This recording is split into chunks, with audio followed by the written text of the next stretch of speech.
सभी छात्रों के उज्जवल भविष्य की कामना करते हुए हम कक्षा 10वीं की एनसीईआरटी गणित का जो चैप्टर नंबर पहला है, जो प्रश्नावली 1A के नाम से चलती है, तो हम उसको आज उसका तीसरा सवाल जो बताने जा रहे हैं, तीसरी हेडिंग का सवाल है। उसमें लिखा हुआ है कि अभाज्य गुणनखंड विधि द्वारा निम्न पूर्णांकों के एचसीएफ और एलसीएम ज्ञात कीजिए। एचसीएफ का मतलब होता है मासा और एलसीएम का मतलब होता है लासा।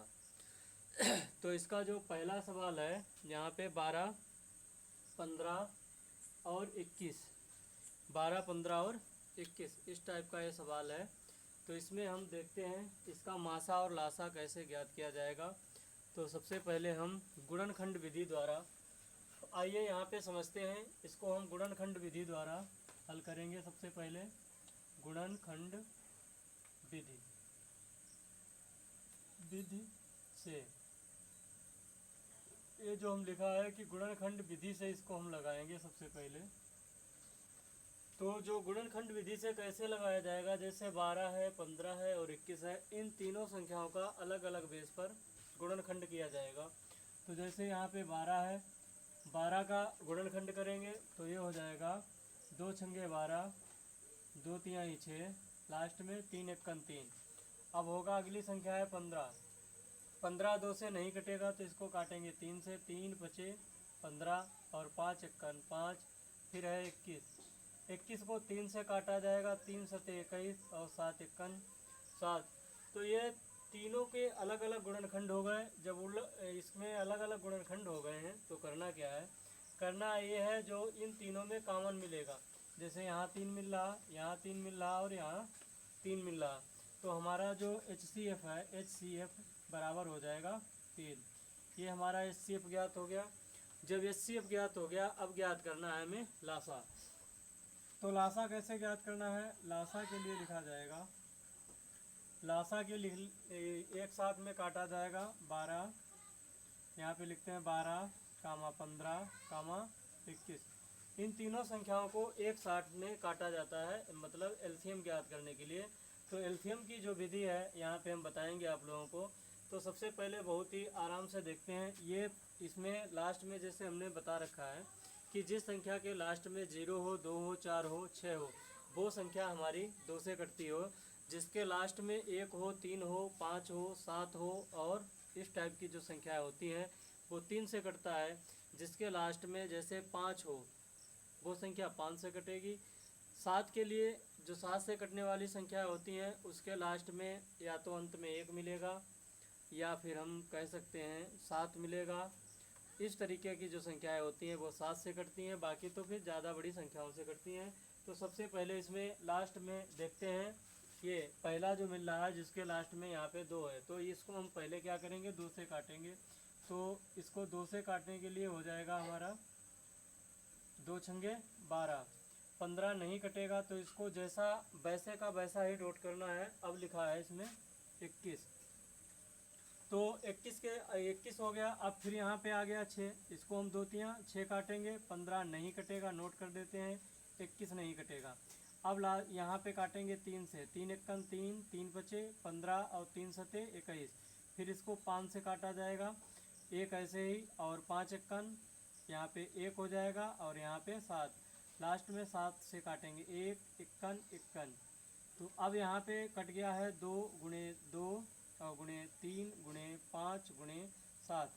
तो ये 2 गुणे 2 गुणे 3 गुणे 5 गुणे 7 इस टाइप से इसका हमने गुणनखंड काटा है। 2 1 2 3 4 5, 1 2 3 4 5, 5 स्टेप में कटा है। तो इसका गुणा किया जाएगा, 2 दूना 4, 3 12, 12 पंचे यहाँ तक हो जाएगा 60 और 60 सत्ते होता है, यानी 6 सत्ते 42, 420। ये इसका आंसर रहेगा यहाँ पे। तो ये हमारा हो गया है एलसीएम बराबर आ गया 420।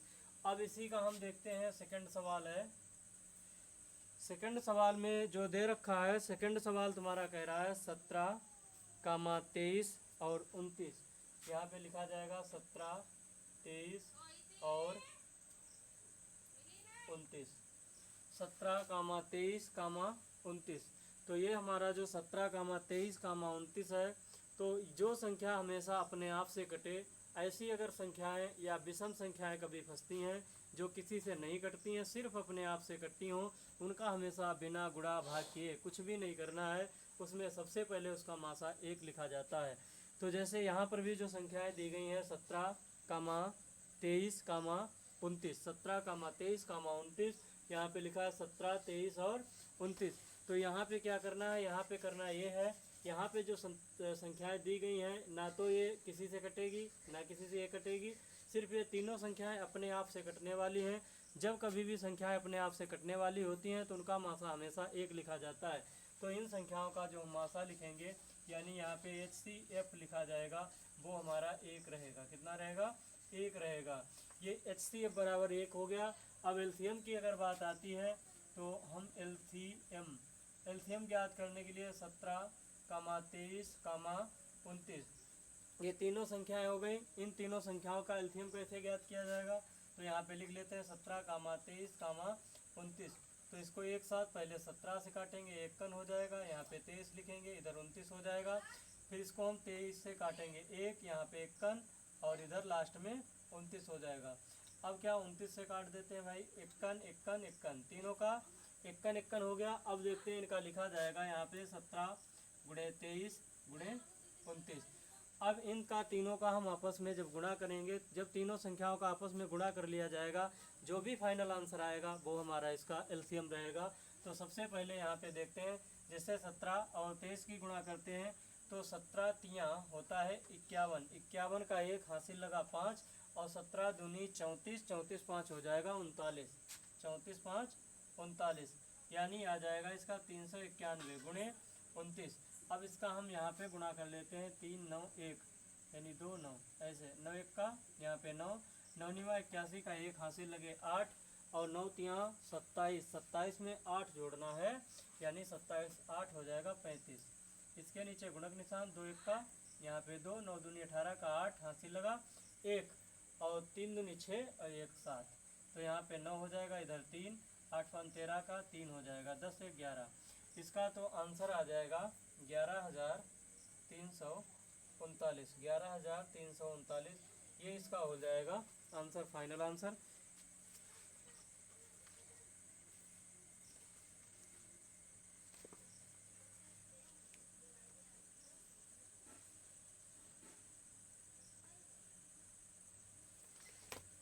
अब इसका आगे जो इसमें लास्ट सवाल बचा है तीसरी हेडिंग में, जिसमें दिया गया है 8 9 और 25।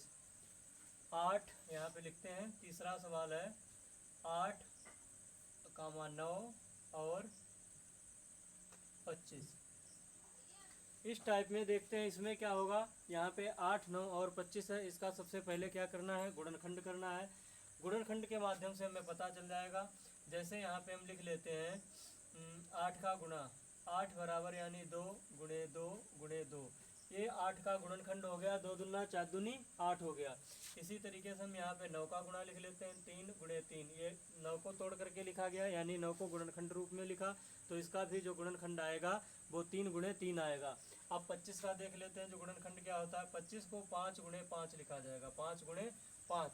अब देखते हैं यहाँ पे तीनों का गुणनखंड ऐसे लिख लिया, चाहे तो आप लोग ऐसे गुणनखंड करें, चाहे तो अगर छोटी संख्या है तो उनका हम ऐसे भी कर सकते हैं, कोई दिक्कत नहीं। हमें मासा ज्ञात करना है और एलसीएम निकालना है।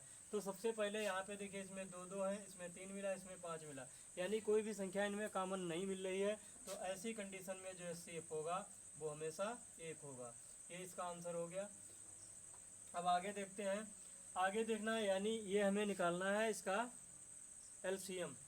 एलसीएम के लिए क्या होता है, एलसीएम के लिए होता है 8, 9, 25।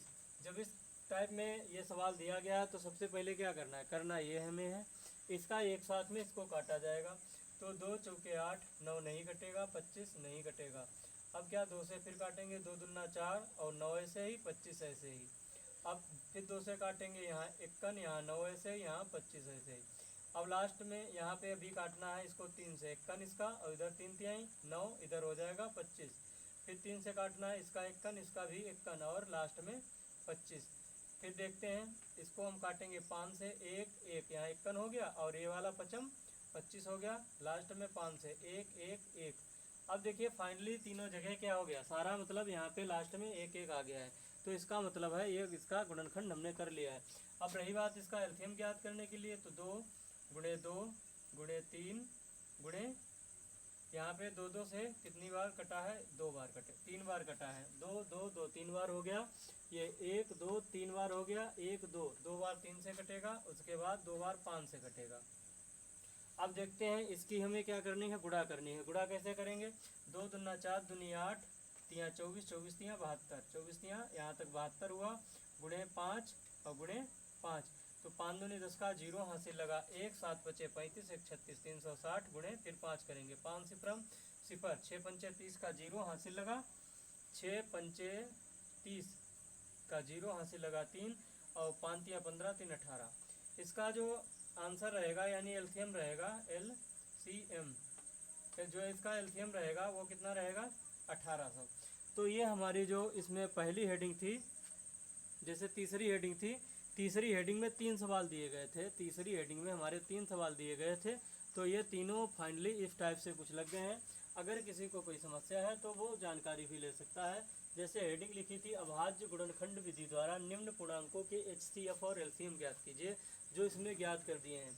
अगर किसी को इसमें गुणनखंड में यानी गुणनखंड विधि से दिक्कत होती है मासा ज्ञात करने के लिए, तो इसमें और भी विधियाँ आती हैं, जैसे भाग विधि आता है।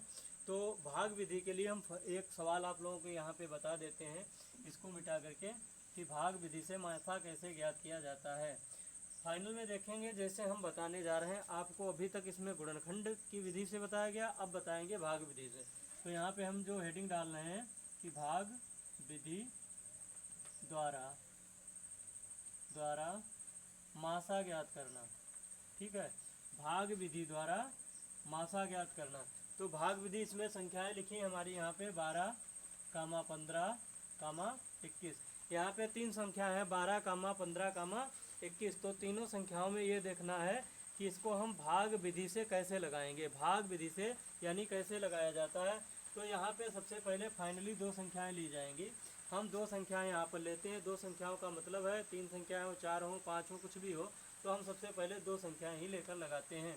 तो यहाँ पे 12, 15 एक छोटी और एक बड़ी संख्या ली गई है। जब छोटी और बड़ी लेंगे तभी भाग जाएगा।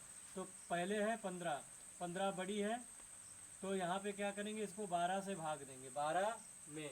तो देखते हैं 12 51, यहाँ पे 12 हो जाएगा। अब 5 से जब हम 2 घटाएंगे तो यहाँ पे बचेगा 3।